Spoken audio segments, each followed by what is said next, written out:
നബി സല്ലല്ലാഹു അലൈഹി വസല്ലം തങ്ങൾ സിദ്ദീഖ് റളിയല്ലാഹുവിനോട് പറഞ്ഞല്ലോ, അബൂബക്കറിന്റെ സ്വത്ത് ഉപകാരപ്പെട്ട അത്രയും എനിക്ക് ലോകത്ത് ഒരാളുടെ സ്വത്ത് ഉപകാരപ്പെട്ടിട്ടില്ല.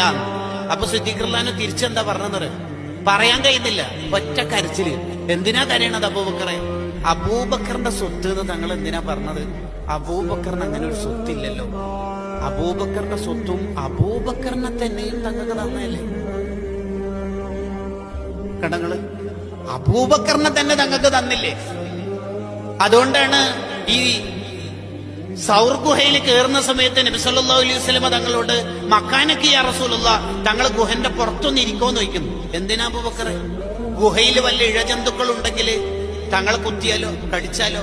അപ്പൊ അബൂബക്കർ കയറുമ്പോ അതിന് അബൂബക്കർ ഇല്ലല്ലോ. അതിന് അബൂബക്കർ മനസ്സിലുണ്ടെങ്കിൽ അബൂബക്കർ വിചാരിക്കണമെങ്കിൽ അബൂബക്കർ ഉണ്ടാവണ്ട നബിയെ. ആ ഗുഹ മൊത്തം വൃത്തിയാക്കുന്നതിന്റെ ഇടയിൽ വിരല് മുറിഞ്ഞു. അപ്പൊ സ്വന്തം വിരലിനോട് പറയണ്ടി ഇന്നന്തി ഇല്ല ഇസ്ബി. ആകെ ഒരു വിരല് മുറിഞ്ഞതിനെ കാര്യമായിട്ട് സങ്കടപ്പെടുന്നു. വൃത്തിയാക്കുന്നു, മൊത്തം വൃത്തിയാക്കിയിട്ട് തങ്ങളോട് പറയുന്നുണ്ട് തആലി യാ റസൂലുള്ളാഹ്, തങ്ങൾ വരീൻ. കാല് നീട്ടി ആ കാലിൽ തങ്ങൾക്ക് തലയണയാക്കിയിട്ട് ഉറങ്ങാൻ സംവിധാനിച്ചു കൊടുത്തു. കാല് യഥാർത്ഥത്തിൽ ഒരു മാളത്തെ ഒരു ദ്വാരത്തെ അടച്ചു പിടിച്ച കാലായിരുന്നു. നമുക്കറിയുന്ന പോലെ അവിടെ നിന്ന് പാമ്പ് കടി കിട്ടി. കാലാണ് വലിയേണ്ടത്. വിഷമുള്ള പാമ്പാണ്. കാലാണ് വലിയേണ്ടത്. ഇവിടെ ഒരുമിച്ച് കൂടിയ മുഴുവൻ ആൾക്കാരും ആ കാല് വലിച്ചാൽ കാല് അനങ്ങൂല. കാരണം ലോകരാജാവിന്റെ തലയണയാണ്. ലോകരാജാവിന്റെ തലയണയായതുകൊണ്ട് കാലനങ്ങൂല. മനസ്സിൽ ലോകരാജാവും മാത്രം. എന്റെ കാലെന്ന് പറയുന്ന സാധനമൊക്കെ പണ്ടേ ഡിലീറ്റ് ആക്കിയിട്ടുണ്ട്. കണ്ണിൽ നിന്ന് വെള്ളം ഉറ്റിയത് ശുദ്ധീകങ്ങൾ ഉറ്റിച്ചതല്ല, റിഫ്ലക്ഷൻ. നമ്മളിങ്ങനെ അലക്ഷ്യമായിട്ട് നടന്നു പോകുമ്പോ വല്ല കമ്പിനോ വല്ല ഇരുമ്പിനോ നമ്മുടെ കാലൊക്കെ തട്ടിയാൽ കണ്ണെന്ന് വെള്ളം വീഴും. നമ്മൾ വിചാരിച്ചിട്ടല്ല. അത് may be studied from physics അല്ലെ.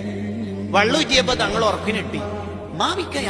What happens? എന്ത് പറ്റി അബൂബക്കർ? ഉത്തരം രണ്ടെണ്ണ പറഞ്ഞത്. ഒന്ന് ചോദ്യത്തിന്റെ ഉത്തരം, രണ്ട് ശുദ്ധീകങ്ങളുടെ ഉത്തരം. ചോദ്യത്തിന്റെ ഉത്തരം എങ്ങനെയായിരുന്നു? എന്തോ ഒന്ന് കടിച്ചതാണെന്ന് തോന്നുന്നില്ല. ഒറിജിനൽ ഉത്തരം ഫിദാകാബി വ ഉമ്മി യാ റസൂലുള്ളാഹ്, ഉറ്റിച്ചതല്ല നബിയെ, ഉറ്റിപ്പോയതാണ്. അബൂബക്കറിനോട് മാപ്പാക്കണം. എന്റെ കണ്ണു നിറഞ്ഞുപോയി. ഉറ്റിപ്പോയത് ഞാൻ ഉറ്റിച്ചതല്ല, മാപ്പാക്കണേ നബിയെ. ഞാൻ ഉത്തരം കൊടുത്തു. അബ്ദുള്ളമാർക്കുള്ള ക്വാളിറ്റിയാണ്. ഗുഹയിന്ന് പുറത്തിറങ്ങിയിട്ട് ഞങ്ങൾക്കൊരു ചോദ്യം ഉണ്ടായിരുന്നു. നല്ല അബൂബക്കർ കയ്യിൽ നല്ലൊരു ജോഡി ഡ്രസ്സ് ഉണ്ടായിരുന്നല്ലോ നേരത്തുള്ള യാത്രയിൽ, എവിടെ പോയി അത്? അത് മൊത്തം കീറിയിട്ടാണ് ദ്വാരങ്ങൾ അടിച്ചത്. ഡ്രസ്സ് തീർന്നു, ദ്വാരം ബാക്കി. അവിടെ കാല് വെച്ചപ്പോഴല്ലേ പാമ്പ് കടി കിട്ടിയത്. സ്വയം ഒരുക്കി തീർന്നിട്ട് അലിഞ്ഞു ചിരിക്കുക. എന്നിട്ട് മഹബത്തിന്റെ ലോകത്തെ നമ്മൾ പുൽക്കുക. എന്തൊരാനന്ദമുള്ള